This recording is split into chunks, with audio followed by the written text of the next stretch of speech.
But sarcasm and apparently a sense of reason or proportion, all of those things seem to have been lost on conspiracy-obsessed conservatives who have turned this email into the Watergate tapes.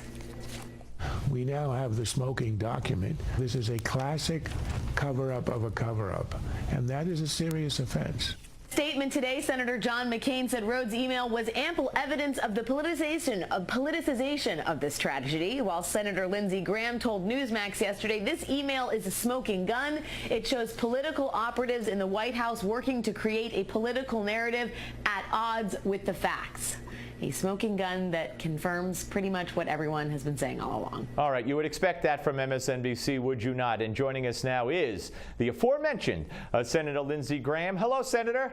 How you doing? So the smoking gun to them confirms what everyone has known all along, but that's not really the case, is it? Well, you know, it's sad really that our Democratic friends, for the most part, seem to have no interest in trying to uncover about how 4 Americans died in the line of duty 7 weeks before an election. Is really, I think, sad for the country. And let's just remember this. Remember when President Obama told us, as things become available about Benghazi, we will be transparent and share them with the American people? Remember that statement? Sure. This email, which is a smoking gun about how they drove the narrative toward a protest based on a video rather than a coordinated terrorist attack, came about through an independent judiciary. Thank God for an independent judiciary. This administration would have never provided this one document because they know how damning the document is. And when Jay Carney tried to say it had nothing to do with Benghazi, that insults everyone's intelligence. It is disrespectful to the dead and their families, and it will not stand. This document was a result of a private organization, Judicial Watch, not giving up, a judge with the courage to require the executive branch to disclose its sins, and we're just beginning Benghazi. Well, I'm glad to hear you say that. You know, we had the chief investigator for Judicial Watch on yesterday, right after that statement was made by Jay Carney that this was not about Benghazi, referring to the email, and he said Jay Carney is a liar. You agree with that? Yeah, he's lying, and he's misleading the public, and clearly he's lying. But let's call Ben Rhodes, the author of the document, and ask him what it was about. And use common sense. Do you think they were worried about property damage to the embassy in Cairo from a protest? No, they were worried about the 4 dead Americans in Benghazi. What did Susan Rice get asked about on Sunday television? Benghazi and the 4 dead Americans. The third goal of the email is to reassure the American people that we will bring those to justice who harmed Americans. Well, nobody was harmed anywhere other than Benghazi. So the document itself clearly demonstrates they were worried about Benghazi. To suggest otherwise is insulting and disrespectful, but that's the way they've been. And they've generally got away with it. If it hadn't been for people like Judicial Watch and some members of Congress and a few news organizations, this thing would have gone away a long time ago. They got away with it. They were able to run out the clock 7 weeks before an election. And the email is important because it shows that they're not trying to explain what happened in Benghazi, because all the evidence was of a coordinated terrorist attack. And the story they wanted Susan Rice to tell was of a protest caused by video that never happened. Right, and by the way, credit yourself. Pat yourself on the back, Senator. I know you're not looking for that, but you've been at the forefront and you've kept this alive where others, and I won't mention names, but even we discussed Chairman Issa making some statements last time you were on. I played him for you where he basically let Hillary off the hook, and so I've been disappointed with that. But you know, there was testimony today before the Oversight Committee, retired Brigadier General Robert Lovell, who said 2 very interesting things. One, we should have tried to help the Americans who were under attack at the time. Your comments on that? Well, who stopped us?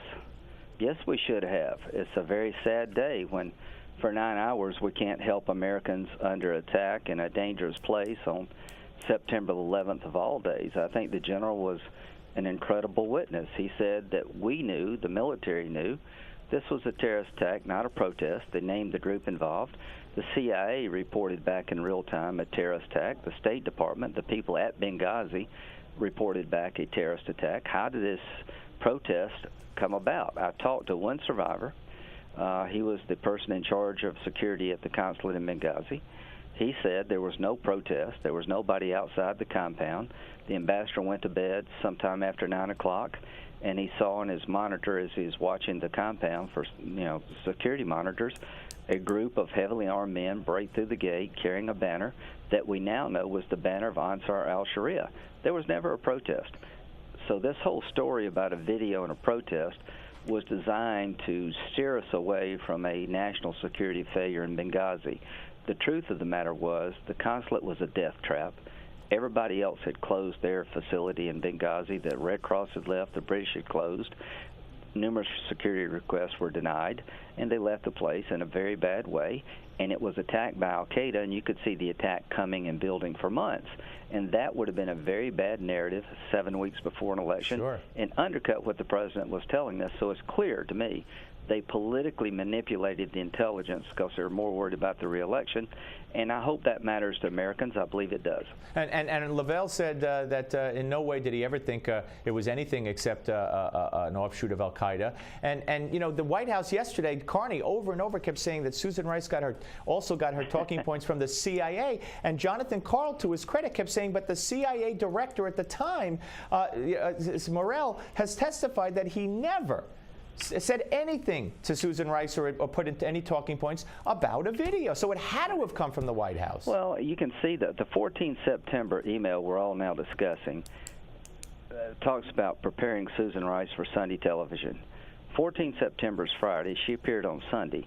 The goals for her appearance were to reassure Americans we'd done all to secure the facilities possible, which is a complete lie, that it was an internet video that led to a protest that caused the attack and not a broader foreign policy failure. The goals were to mislead the American people and take us away from the truth, and the talking points were changed on the 15th of September to help marry up with the goal. The original talking points had al-Qaeda attack, coordinated terrorist attack, no protest. What came out eventually was more in line with the goals set by the 14 September. Right. But here, this is important. The talking points did not reference the video. The CIA never blamed the video. Right. So that's why you need Ben Rose to testify. You need Susan Rice to testify. And will that happen, do you believe? Well, I think we need a joint select committee in the House. I'm with House you. has done a good job. But can you imagine the impact if you had Greg Hicks, who was the number 2 of the State Department, at the table, this general at the table, the CIA station chief at the table who said no protest, all testifying together. It would be overwhelming. It would really be overwhelming. And you can't do that with this disjointed process. Senator, let me ask you a question on another subject as we finish up here. We got about a minute. Comcast, who, you just heard, we played that soundbite from MSNBC and how they treated your comments to us at Newsmax. They're looking to merge with Time Warner, with Netflix, and with others. And there's a lot of concern that the Comcast, with its liberal bent, NBC, MSNBC, would control much of the cable industry, and conservative voices might have trouble finding a place. I align myself with the congressman in this regard.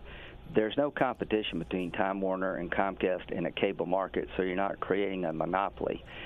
There's competition with satellite, with phone companies, with all kinds of things. But here's my general takeaway about MSNBC. People are in this business to make money, right? These cable companies. I don't think you could increase MSNBC's ratings if you had a gun to people's head. I'm not worried about that.